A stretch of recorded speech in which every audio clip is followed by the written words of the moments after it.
Parenting in the 1970s was a completely different world, filled with habits and decisions that were barely questioned at the time. Looking back now, many of the things parents routinely allowed would spark outrage today, and some might even get a visit from the police, or at the very least, Child Protective Services.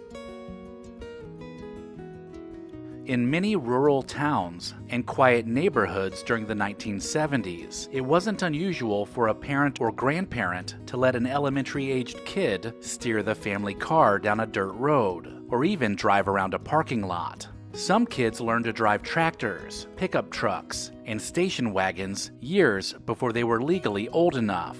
Parents often saw it as teaching responsibility rather than recklessness. Today, having a child sit on your lap is far from common, but back then, it was treated like a normal part of growing up.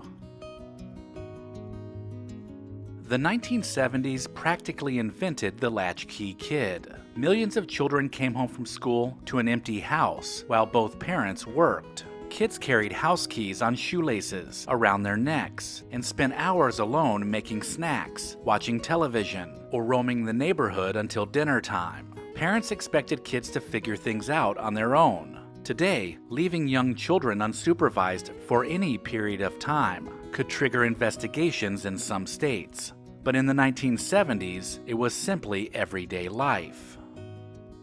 Rediscover your past by digitizing your family's memories with LEGACYBOX. Watch until the end of this video to find out more about preserving your legacy, and then visit legacybox.com/recollection. One of the most unbelievable things about parenting in the 70s was how casually adults sent kids to the store to buy cigarettes. A handwritten note from mom or dad was often enough for the cashier to hand over a carton without hesitation. Kids would walk out carrying the cigarettes like it was perfectly normal, because it was. Today, that scenario sounds almost surreal because of strict tobacco laws. Smoking was so socially accepted during this time that parents found it a convenient way to get their fix while also teaching their kids a bit of responsibility.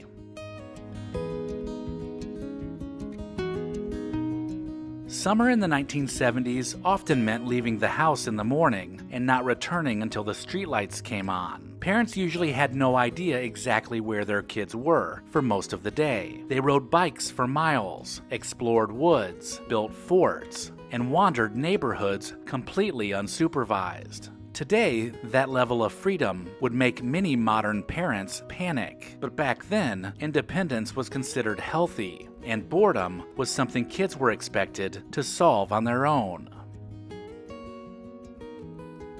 As we discussed before, cigarette smoking was rampant in the 1970s. Smoke filled homes, restaurants, airplanes, and even family cars. Do you remember your parents smoking with the windows rolled up? With children close by in the back seat, parents got a lot of use out of those tiny built-in ashtrays. The smoke clung to clothes, upholstery, and hair so completely that some kids never realized how bad it was until they became adults. Smoking around children today is widely condemned and even illegal in some places, but not in the 1970s, with most adults having no idea how dangerous secondhand smoke really was.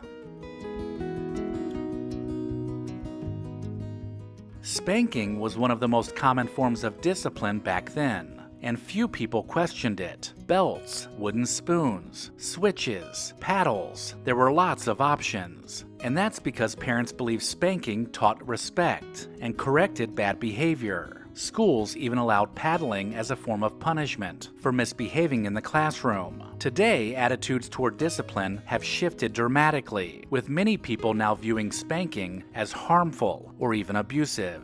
What once seemed like normal parenting now sparks heated debates, and in some situations, it leads to jail time.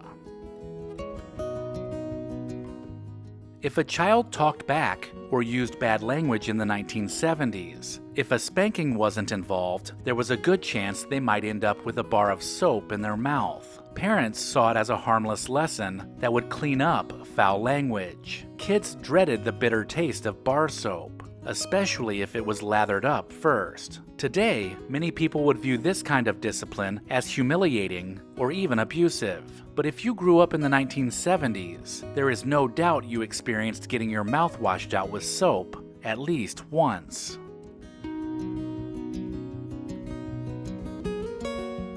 In the 1970s, kids as young as 6 or 7 routinely walked to school alone, sometimes covering long distances without any adult supervision. Parents rarely worried about it because independence was expected from an early age. Rain, cold weather, and busy streets were simply part of the routine. Today, many schools and neighborhoods would consider that unsafe. And some parents have even faced criticism or investigations for letting their children walk alone. When you got sick in the 1970s, old home remedies were often utilized. One of the most famous was gargling with whiskey for a sore throat. Some adults even rubbed whiskey on gums for teething babies, or mixed small amounts into nighttime remedies. Modern medicine now strongly discourages using any form of alcohol to treat illness, but decades ago, many families trusted these cures that were passed down for generations. It was less about recklessness and more about doing what people believed actually worked.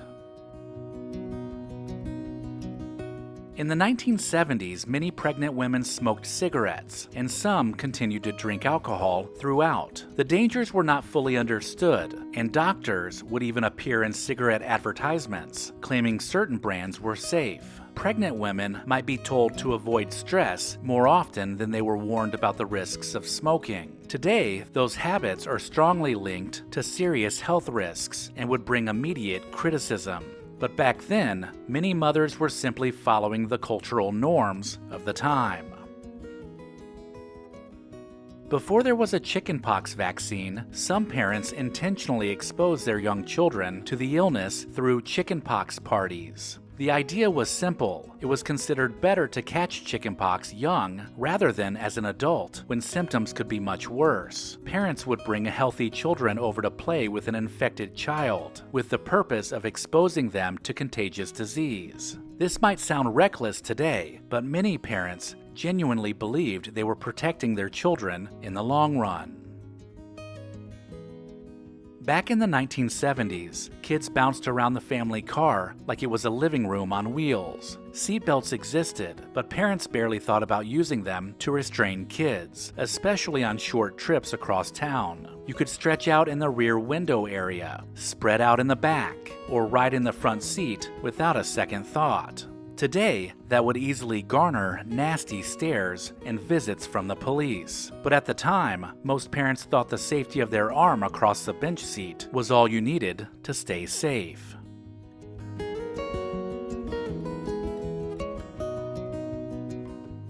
For many kids growing up in the 1970s, getting a sip of dad's beer was a rite of passage. Parents would laugh as children made disgusted faces after tasting it for the first time. Beer especially was viewed more casually in the 1970s, and having a sip at a family gathering didn't raise any concern. Today, parents avoid that entirely because of stricter attitudes and laws surrounding underage drinking. But in the freedom of the 1970s, it was often seen as harmless curiosity rather than dangerous behavior.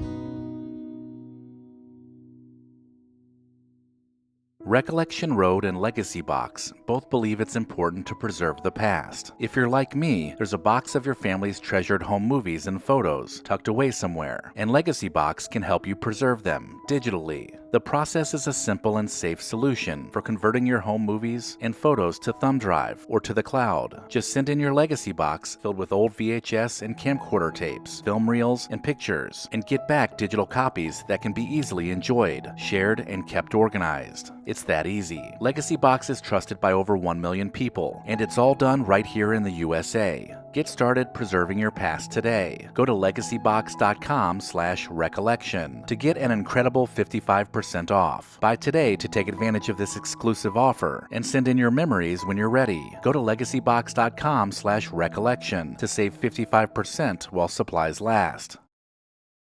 Let me know in the comments if I missed anything, and make sure to check the description of this video for links to pick up a t-shirt. Thank you to our loyal Patreon supporters listed here. Visit patreon.com/recollectionroad to join the club.